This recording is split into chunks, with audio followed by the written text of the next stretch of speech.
राष्ट्रिय स्वतन्त्र पार्टीसँग एउटा समझदारी गर्नुभएको छ। यद्यपि त्यो कार्यान्वयन भइसकेको छैन। त्यो कार्यान्वयनको चरणमा धेरै छलफलहरू भइरहेको छ।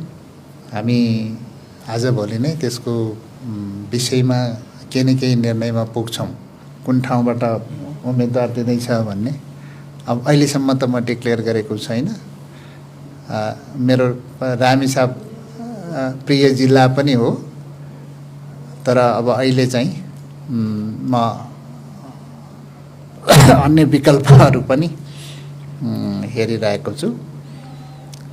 काठमाडौँको क्षेत्र नम्बर 3 म जहाँ बसिरहेको छु त्यहाँको विकल्प पनि हेरिरहेको छु। अहिले फाइनल डिसिजन त गरेको छैन। आगामी राजनीतिक यात्रामा तपाईहरुले सँगै जोडेर अथवा सहयोग गरेर के गरेर हुन्छ सहयोग गर्नुहुनेछ भन्ने मैले अपेक्षा पनि गर्दछु। उज्यालो नेपाल पार्टीको रूपमा दर्ता भएर अगाडि बढेको र मेरो पनि साथ सहयोग र सद्भाव रहेको पार्टी को रूपमा उज्यालो नेपाल थियो र अहिले पनि छ।